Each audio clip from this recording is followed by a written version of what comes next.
Here we are, studying God's Word, and as is our custom, we're going to be studying from some Old Testament characters. We've been looking at the Old Testament folks, and we've been working through Genesis and Exodus, and we're not able to talk about everyone, but I want to bring to you some of the highlights. Right now, today's lesson is going to be about Jethro. Bear with me while I get my notes page up there. We're going to be talking about Jethro, Moses's father-in-law. And we first hear about Jethro in Exodus chapter 2 and also in Exodus 3, Exodus 4, Numbers 10. One of the major events is in Exodus chapter 18. And so we'll just go through this and we'll break down Jethro's life. And that'll be our lesson for today. Simple lessons, just overview, so that when you're reading God's Word, you can go back and you can have some of these notes and you can try to piece these parts of the pictures together. I'm not going to be able to tell you and give you full comprehension of these things. I don't have it. We're continuing to study. We just look at the text and see if we can make any application. These are Old Testament texts, and we're New Testament Christians, but these things are written for our learning, upon whom the ends of the ages have come, Romans 15:4. So let's look at Jethro. It says in Exodus chapter 2 in verse 15 that Jethro was a priest of Midian. Exodus chapter 2, verses 15. This is when Moses is escaping from Egypt after having been raised in Egypt, and he kills the Egyptian because of the thing that he was beating one of his brethren. I don't know why I did air quotes. He had been beating one of his brethren. So Moses runs and escapes to the wilderness, and this is the place he ends up. And it says over there that when Pharaoh heard of this matter, he sought to kill Moses, but Moses fled from the face of Pharaoh and dwelt in the land of Midian. And it says over there that he meets Zipporah. We'll talk about that in a moment. And so that's where he comes in contact. Chapter 3 and verse 1, it says, "Now Moses was tending the flock of Jethro, his father-in-law, the priest of Midian." And so we kind of have to figure out who these people are a little bit. Depending on how you look at the text, it's kind of interesting that these folks are descendants of Abraham through Abraham's concubine Keturah. We can read about that in Genesis 25. This is after the events of Ishmael and Isaac and after Sarah's death. This is where Moses is going to live for the 40 years, and he's going to marry Jethro's daughter, Zipporah. And again, that is in Exodus chapter 2. It says in verse 21, "Then Moses was content to live with the man, and he gave Zipporah, his daughter, to Moses. And she bore him a son. He called his name Gershom, for he said, I have been a stranger in a foreign land." And so that's this Jethro. The land of Midian. He's a priest of Midian.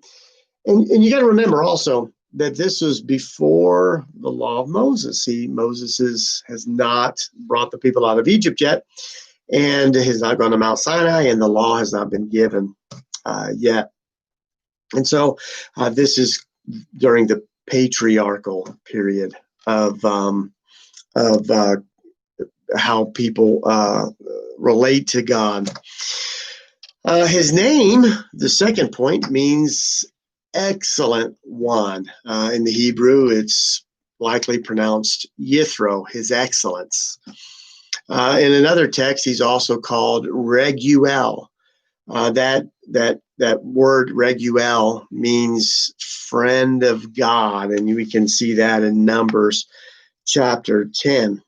Numbers chapter 10 and verse 29. And now Moses said to Hobab, the son of Reguel, the Midianite, Moses' father-in-law, And so that's another name he kind of goes by. And so his name means, as Jethro means, his excellence or excellent one, or in that later text, Reuel, meaning the friend of God. Now, after the story, now we have to pause here and insert the story of Moses. I'm not going to tell you the story of Moses, just remind you that between this point and the next one about Jethro, a lot of things happen. A lot of things happen with Moses. Moses, of course, sees the burning bush. He gets the call to go down to Egypt to rescue his brethren. It's now been 40 years since he left them. He was 40 years old when he fled to Midian. It's been 40 years now. He's got these children and this wife and this father-in-law, and now he sees the burning bush, and he goes back to Egypt, and he brings the people out of Egypt. And of course, you get the Passover, and you get all of those events, and it's a remarkable story. But that's not our story today. Our story is about Jethro. And so after the plagues, after the Passover, after crossing the Red Sea, we pick up again with Jethro in Exodus chapter 18. And that's a lot of things happen in this particular part, right? Jethro is told by Moses all that God had done. Look at Exodus chapter 18 and verse 8. And Moses told his father-in-law all that the Lord had done to Pharaoh and to the Egyptians for Israel's sakes, all the hardship that had come down upon them on the way, and how the Lord had delivered them. And Jethro rejoiced for all the good which the Lord had done for Israel, whom he had delivered out of the hand of the Egyptians. And Jethro said, Blessed be the Lord who has delivered you out of the hand of the Egyptians and out of the hand of Pharaoh, and who has delivered the people from under the hand of the Egyptians. Now I know that the Lord is greater than all the gods, for the very thing in which they behaved proudly, he was above them. And of course, if you remember the story of the Exodus, the plagues really were not just to convince Pharaoh to let them go and just to cause pain. These plagues were an affront to all the Egyptian gods. And so it's a great little story there. And Jethro is recognizing this, having heard everything. He's hearing the whole story from Moses about what had happened. Now, remember, point number 4, right, about Jethro. This is his father-in-law, Zipporah's father. And so he's not just telling some random fellow about these events. Matter of fact, read with me in the beginning of Exodus 18. And Jethro, the priest of Midian, Moses' father-in-law, heard of all that God had done for Moses and for Israel's people, that the Lord had brought Israel out of Egypt. Then Jethro, Moses' father-in-law, took Zipporah, Moses' wife, after he had sent her back, with her 2 sons, of whom the name of one was Gershom, for he said, I have been a stranger in a foreign land, and the name of the other was Eleazar, for he said, the God of my father was my help and delivered me from the sword of Pharaoh. And Jethro, Moses' father-in-law, came with his sons and his wife to Moses in the wilderness, where he was encamped at the mountain of God. Now he had said to Moses, I, your father-in-law Jethro, am coming to you with your wife and her 2 sons. And so Moses went out to meet his father-in-law, bowed down and kissed him. And they asked each other about their well-being, and they went into their tent. Excuse me. And this is when Moses tells him everything. So there's a great familiarity. So this is not just some random priest that he's talking to. This is his father-in-law. And there's great familiarity, intimacy, some closeness. He had spent 40 years working with and alongside this man. And so there was this great connection. See, they talked about each other's well-being. And so far, what we're seeing is Jethro was a priest of Midian. His name means excellent one, or friend of God. He's told by Moses all of the things that had happened. So he had heard about it before, but now he's getting an eyewitness account from Jethro and from Moses. This is his son-in-law. Now, the rest of the story of Jethro happens in the next few verses. Moses then, while Jethro is there, is judging the people, right? So you got all these groups of people coming out. And of course, you know how it is when you have groups of people, you have conflict, you have difficulties, right? It's always been that way. And Moses is standing there as the judge. Look at verse 13, Exodus 18, verse 13. And so it was on the next day that Moses sat to judge the people, and the people stood before Moses from morning until evening. So when Moses' father-in-law saw that he did for the people, he said, "What is this thing that you are doing for the people? Why do you alone sit and all the people stand before you from morning until evening?" And Moses said to his father-in-law, "Because the people come to me to inquire of God. When they have a difficulty, they come to me, and I judge between one and another, and I make known the statutes of God and his laws." So Moses' father-in-law said to him, "The thing that you are doing is not good. Both you and these people are with you. Surely wear yourselves out, for this thing is too much for you. You are not able to perform it by yourself." Now, remember, these are a million more, maybe more than a million people have come out of Egypt, the children of Israel.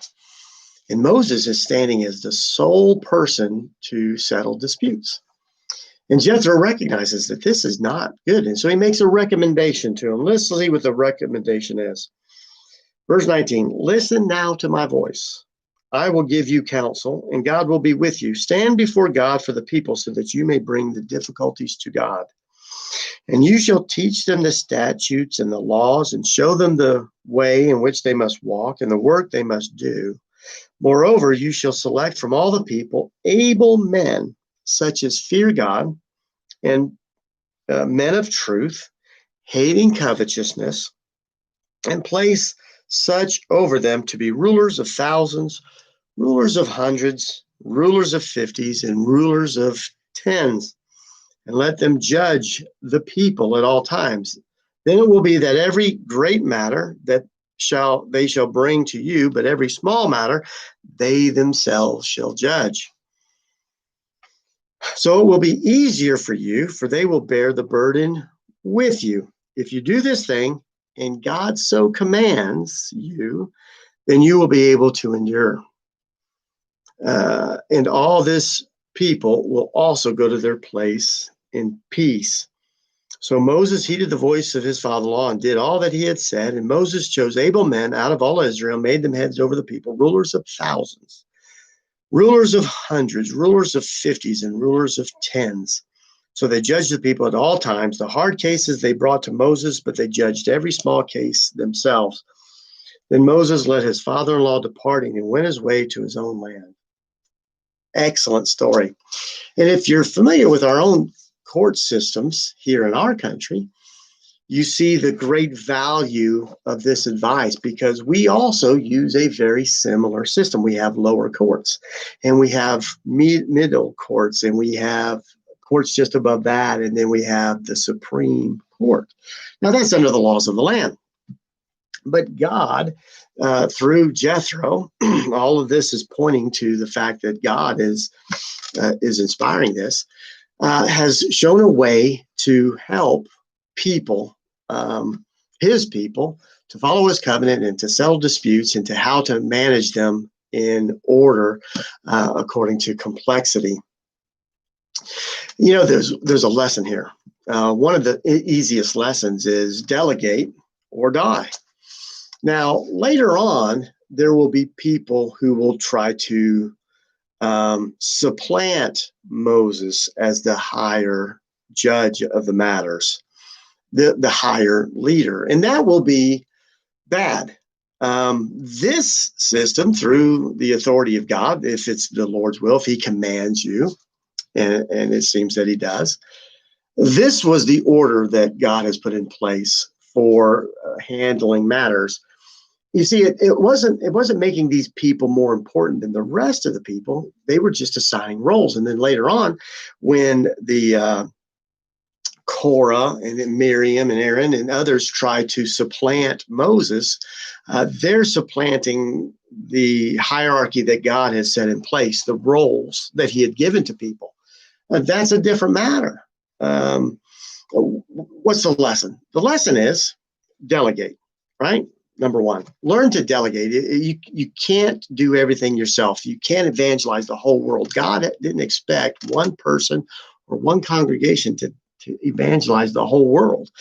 We, the work of the Lord has been delegated to all of us through the individual congregations and through the individuals in the church. And there's a hierarchy even inside of the congregation, elders and deacons and saints. And this is not a value statement of people.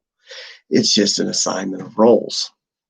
And this is what's going on. And this recommendation for this time in this way was an excellent recommendation. And we see even our own country using this similar type of delegation to judge matters between brethren. What a great example.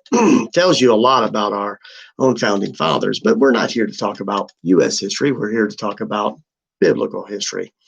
And so let's continue on. The last thing I want to say about Jethro in this short video is that he went back to his own land, and he went his way into his own land after this advice and recommendation given by Jethro to Moses. On another occasion, though, go back to that Numbers 10 passage. I want to show you something there. Numbers 10. And this will be the last point. It says, now Moses in verse 29 said to Hobad, the son of Reuel, the Midianite, Moses' father-in-law, says, we are setting out for the place of which the Lord said, I will give it to you. Come with us. Now this is just before the spies are sent in the land. This is before they're punished and going on the 40 years of wandering. This is as they're after Mount Sinai, they're heading towards the promised land. Moses says to the children of his father-in-law, we are setting out to the place which God said, I will give it to you. Come with us, and we will treat you well.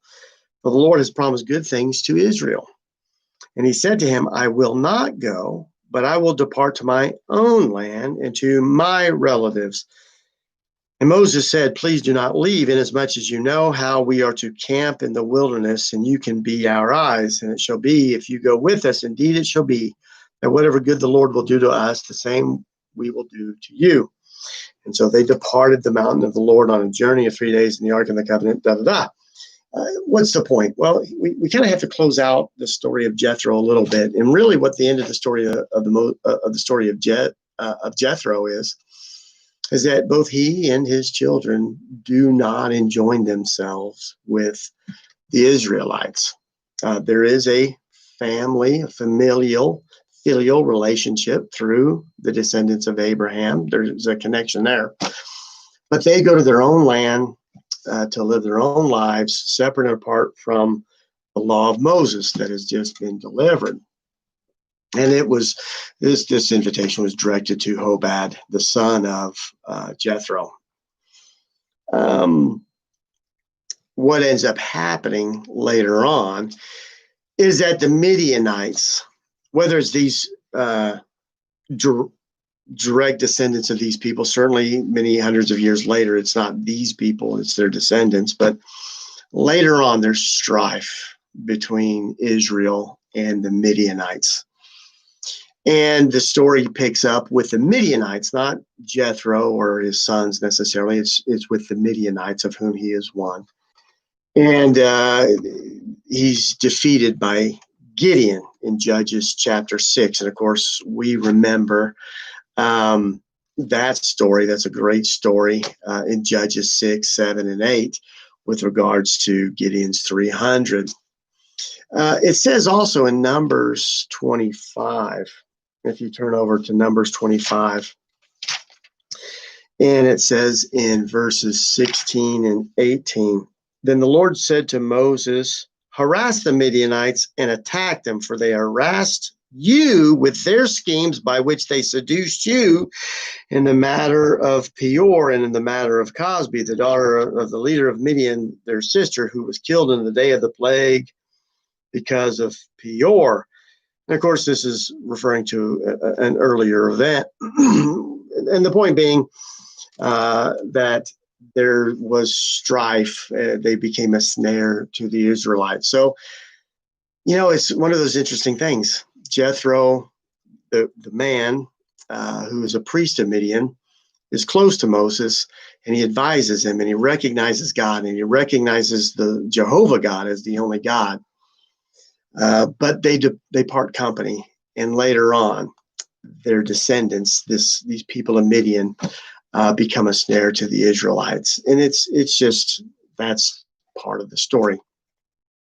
Probably much more that can be said about that as you research who the Midianites are and their relationship and their trouble towards the Israelites.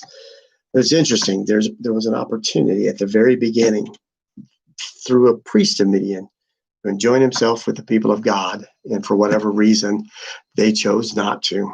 The lesson there is yours. So to recap, again, this was just an overview. It wasn't designed to answer everything that could be discovered about them. We just give you an overview, so that when you go back to study and read these sections again, you'll have a little bit more familiarity with this man called Jethro and who his people are. Jethro was a priest of Midian. There's a relationship as a descendant of Abraham. He was with Moses. Moses was with him in the exile for 40 years when he left Egypt. His name means excellent one. His other name means the friend of God. And their closeness connection to Moses means that he was told firsthand all the things that God had done for the children of Israel. And this intimacy came because he is Moses' father-in-law. And he then made a recommendation as he viewed Moses trying to help the people settle their disputes. And he makes this wonderful recommendation, this godly recommendation of delegation. However, he departed from them. He went to his own land, and his descendants and the people after them end up becoming a conflict with the children of Israel. That's a lesson that seems to develop out of this, is that there's an opportunity so often for people to get close to God, and they reject it. And then later on, there becomes strife between the people of God. That's a sad thing, but it's the truth. I hope this has helped you. I hope you found it interesting.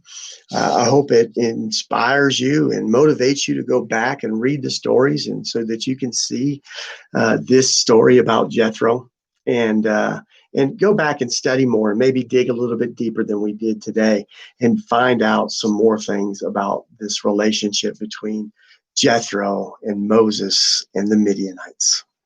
May God bless you in your studies. If you need help studying God's Word, you have some questions about the Bible, we encourage you to leave a comment, reach out to us at the Franklin and Juniper Street Church of Christ in Borger, Texas. May God bless you all.